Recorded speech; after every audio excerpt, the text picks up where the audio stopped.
샬롬 로주 읽어주는 제입니다. 오늘은 5월 29일 성령강림절 월요일 로중입니다. 은도 내 것이고 금도 내 것이다. 만군의 주께서 말씀하신다. 학개 2장 8절. 믿는 무리가 한 마음 한 뜻이 되어 아무도 자기 소유를 자기 것이라 말하지 않았고 모든 것을 공동으로 사용하였다. 사도행전 4장 32절. 축복을 나누고 풍성해지는 하루 되세요. 샬롬 하울람. 이미 200년 전 뿐이지만 칼 마르크스는 지금도 유럽에서 가장 영향력 있는 사상가입니다. 해마다 이제 순위를 꼽잖아요. 이럴 때 1위를 놓친 적이 없어요. 최근 수년간. 그런데 한국에서는 특히 이제 한국 기독교계에서는 마르크스에 대해 너무나도 많은 오해를 하고 있습니다. 그를 공산주의의 창시자라 그래갖고 지옥 갈 사람처럼 이야기를 하는 거예요. 근데 그가 공산주의라는 거를 이야기할 때 그 근거와 바탕을 어디에서부터 가지고 오냐면 우리의 성경에서부터 가지고 옵니다. 아주 대표적인 예가 오늘 함께 읽은 가르침의 본문입니다. 믿는 무리가 한 마음 한 뜻이 되어 아무도 자기 소유를 자기 것이라고 말하지 않았고 모든 것을 공동으로 사용하였다. 이거를 신학자들은 원시 공산주의라고 부릅니다. 그러니까 초대교회가 생겨나자마자 일어난 기적 중에 가장 큰 기적이 유무상통한 거거든요. 그러니까 자기의 소유를 주장하지 않고 서로 나눠 쓰는 거예요. 이거를 원시 공산주의라고 부릅니다. 요 뒤에 가면 아나니아와 삽비라 이야기가 나오는데요. 이들은 이 공산주의 체제를 흔든 사람입니다. 서로 자기 걸 주장하지 않고 개인 소유를 가지면 안 되는데 좋은 거는 빼돌렸거든요. 그래서 이들이 죽어요. 와, 너무 억울한 거 아닌가? 어떻게 자기 것 좀 챙겼다고 죽을 수가 있지? 라고 생각할 수가 있는데 이 체제야말로 하나님 나라의 이상적인 모습이었고 아나니아와 삽비라는 그 이상적인 하나님 나라를 회방 놓는 사람이었던 거예요. 그러니까 살아서는 안 되는 거죠.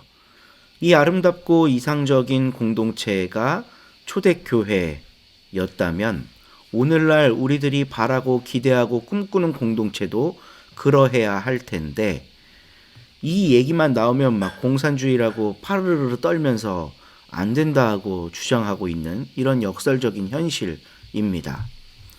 하나님의 품이 얼마나 큰데 마르크스도 품으시고 자본주의도 품으시고 다 품으실 수 있죠.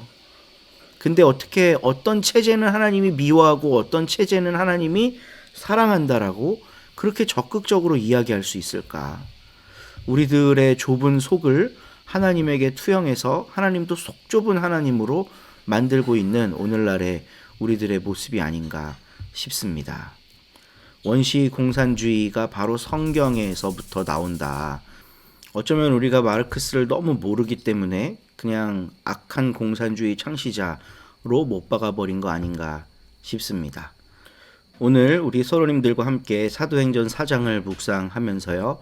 우리 공동체가 나아갈 방향에 대해 생각해 봅니다.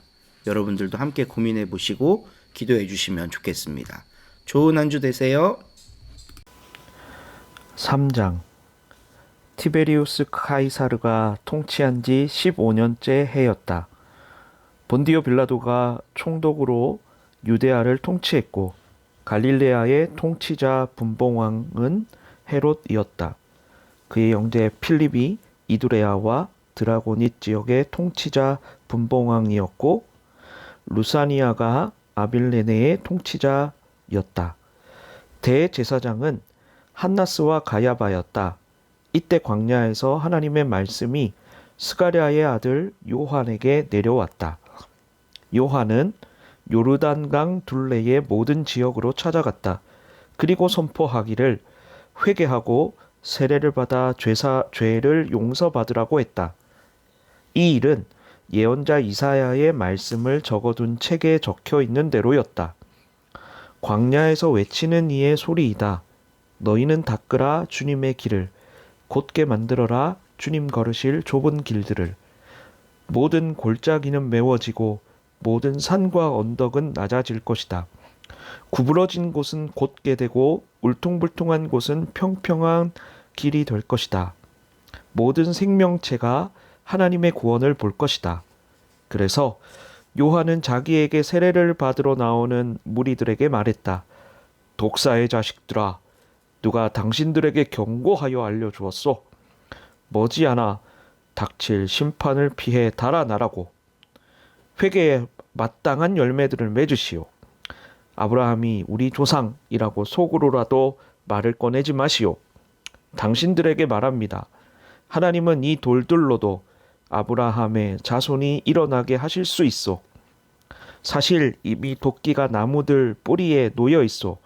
그러므로 어떤 나무든 좋은 열매를 맺지 않으면 찍어내어 불에 던지실 것이요. 그러자 무리들이 요한에게 자세히 물어댔다. 그러면 우리가 무엇을 해야 하겠습니까? 요한이 그들에게 대답했다. 통옷 2벌 있는 사람은 없는 사람에게 나누어 주어야 합니다. 먹을 것 있는 사람도 그처럼 해야 합니다. 세금업자들도 세례 받으러 와서 요한한테 물었다. 선생님, 우리는 무엇을 해야 하겠습니까? 요한이 그들한테 대답했다. 당신들에게 거두라고 한 것보다 조금이라도 더 걷지 마시오. 군인으로 복무하는 사람들도 요한에게 자세히 물어댔다. 우리는 무엇을 해야 하겠습니까? 우리는요. 요한이 그들에게 대답했다. 아무한테서도 폭력으로 빼앗지도 말고 을러대어 빼앗지도 마시오. 당신들이 받는 보수에 만족하시오.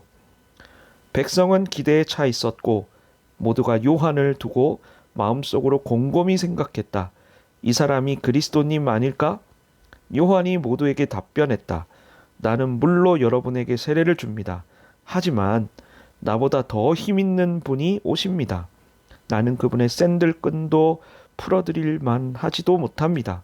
그러나 그분은 여러분에게 세례를 주실 것입니다. 성령과 불로요.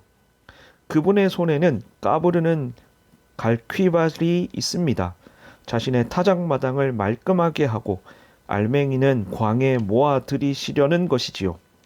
쭉정이는 꺼지지 않는 불에 싹 태워버리실 것입니다. 요한은 또 다른 많은 말로 백성을 잘 타이르며 좋은 소식을 계속 알렸다. 그런데 갈릴레아의 통치자인 헤롯을 두고는 그의 형제의 아내 헤로디아와 관련된 문제를 들추어 꾸짖었다. 헤롯이 저지른 나쁜 짓도 모두 들추어 꾸짖었다. 헤롯은 지금까지 저지른 모든 나쁜 짓에 나쁜 짓 하나를 덧 보탰다. 요한을 감옥에 가둔 것이었다. 백성이 모두 세례를 받을 때 일어난 일이다. 예수님도 세례를 받으시고 기도하고 계셨다. 그때 하늘이 열렸다. 성령님이 비둘기처럼 몸의 형태로 예수님 위로 내려오셨다. 또 하늘에서 소리가 났다. 너야말로 사랑하는 내 아들이야. 난 내가 좋아. 예수님이 몸소 나서서 일하기 시작하실 때 30세쯤이었다. 사람들이 알기로는 요셉의 아들이었다. 요셉은 헬라의 아들이다. 그 윗대는 맏닷, 레위, 멜기, 안나, 요셉이다. 그 윗대는 맏닷이야, 아모스, 나훔, 에슬리, 낫게이다. 그 윗대는 맏닷이야, 세메인, 요색, 요다이다. 그 윗대는 요하난, 레사, 수룹바벨, 스알디엘, 네라이다. 그 윗대는 멜기, 아띠, 고삼, 엘마담, 에르이다. 그 윗대는 예수와 엘리에셀, 요립, 맏닷, 레위이다. 그 윗대는 시므온, 유다, 요셉, 요남, 엘리야김이다. 그 윗대는 멜레아, 맨나, 맏다다, 나단, 다윗이다. 그 윗대는 이세, 오벳, 보아스, 살라, 나흐손이다.